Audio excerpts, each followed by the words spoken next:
સુરતમાં સિંગણપુર નજીક એક ભુવાએ એક યુવતીને પ્રસાદી ખવડાવી અને પ્રસાદી ખવડાવ્યા બાદ એમના પર દુષ્કર્મ આચર્યાનો આરોપ લાગ્યો છે। ગઈ નવેમ્બર 2024 તેમના પિતાશ્રીના ઘરે તેમના કુળદેવીનું વિધિ અનુષ્ઠાન હોય, વિધિ દરમિયાન ફરિયાદી અને આરોપીનો પરિચય થયેલો હોય। બાદમાં આરોપીએ ઇન્સ્ટા આઈડી પર ફરિયાદીને ફ્રેન્ડ રિક્વેસ્ટ મોકલેલી, જે ફરિયાદીએ સ્વીકારેલી અને એકાબીજાના મોબાઈલ નંબર આપલે કરેલા। ફરિયાદીને સિંગણપુર 4 રસ્તા સ્થિત હોટલ યોગમાં મળવા બોલાવેલા, જ્યાં તેમણે માતાજીનો પ્રસાદ ફરિયાદીને આપેલો। જે ફરિયાદ પ્રસાદ ખાધા બાદ આરોપી બેભાન અવસ્થામાં ગયેલા હોય, જે એમને ભાનમાં આવતા તેમને જોયેલું કે તમને શરીર ઉપર નિર્વસ્ત્ર હોય। જે બાબતે ફરિયાદીએ આરોપીને પૂછતા આરોપીએ ધમકી આપેલી કે અગર તમે કોઈને આ બાબતે વાત કરશો તો હું તમારા ન્યૂડ ફોટો વિડીયો વાયરલ કરી દઈશ। ભારતીય ન્યાય સંહિતાની કલમ 351, 123, 64 મુજબ ગુનો દાખલ કરી આરોપીને અટક કરી આગળની તપાસ જારી છે। આખો વિડીયો જોતા પહેલા હજુ પણ અમારી ચેનલને સબસ્ક્રાઇબ નથી કરી તો યુટ્યુબ પર સબસ્ક્રાઇબ કરો અને ફેસબુક અને ઇન્સ્ટાગ્રામ પર ફોલો કરો।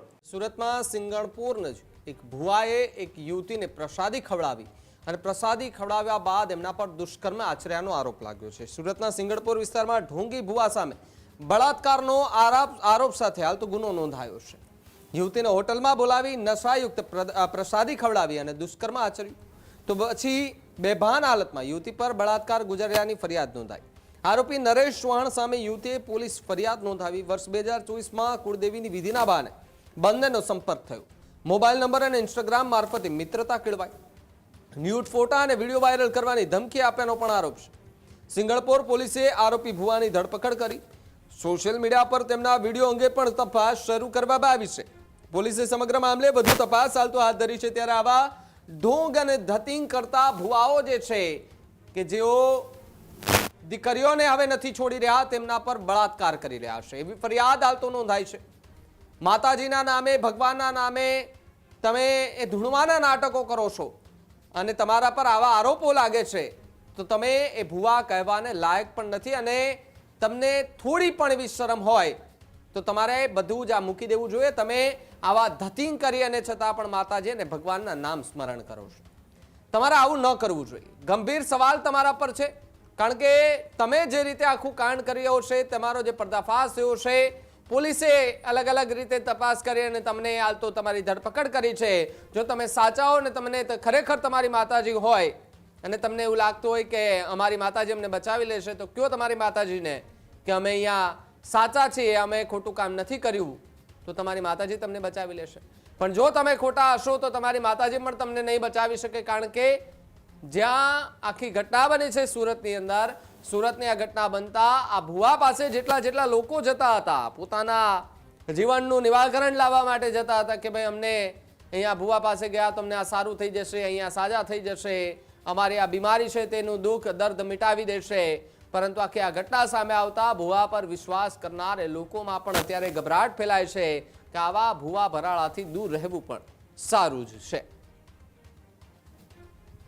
તારીખ 20 જૂનના રોજ ફરિયાદીએ ફરિયાદ આપેલી કે ગઈ નવેમ્બર 2024માં તેમના પિતાશ્રીના ઘરે તેમના કુળદેવીનું વિધિ અનુષ્ઠાન હોય, જે વિધિ કરવા માટે ભુવાજી નરેશ ચૌહાણ આવેલા હોય। વિધિ દરમિયાન ફરિયાદી અને આરોપીનો પરિચય થયેલો હોય।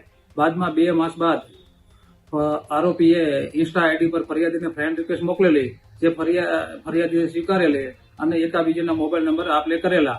એપ્રિલ 2025માં આરોપીએ ફરિયાદીને સિંગણપુર 4 રસ્તા સ્થિત હોટલ યોગમાં મળવા બોલાવેલા, જ્યાં તેમણે માતાજીનો પ્રસાદ ફરિયાદીને આપેલો। જે ફરિયાદ પ્રસાદ ખાધા બાદ આરોપી બેભાન અવસ્થામાં ગયેલા હોય, જે એમને ભાનમાં આવતા તેમને જોયેલું કે તમને શરીર ઉપર નિર્વસ્ત્ર હોય। જે બાબતે ફરિયાદીએ આરોપીને પૂછતા આરોપીએ ધમકી આપેલી કે અગર તમે કોઈને આ બાબતે વાત કરશો તો હું તમારા ન્યૂડ ફોટો વિડીયો વાયરલ કરી દઈશ। જે અનુસંધાને ફરિયાદીની ફરિયાદ ઉપરથી ભારતીય ન્યાય સંહિતાની કલમ 351, 123, 64 મુજબ ગુનો દાખલ કરી આરોપીને અટક કરી આગળની તપાસ જારી છે।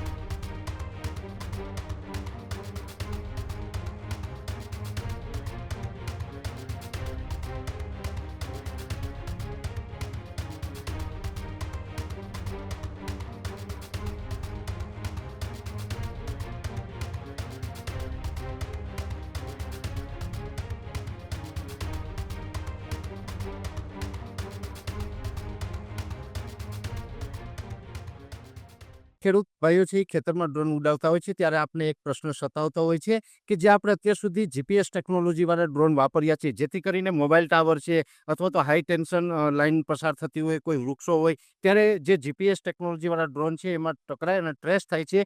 પણ એગ્રીઓન લાવ્યું છે જીએનએસએસ ટેકનોલોજી ડ્રોન, જેથી કરીને એ ડ્રોન છે એ કોઈ જગ્યાએ ટકરાય નહીં, પોતાની રીતે જ ડિસિઝન લે છે ને મૂવ થઈ જાય છે, જેથી કરીને જીએનએસએસ ટેકનોલોજી ડ્રોન છે એ વાપરવાનો આગ્રહ રાખો.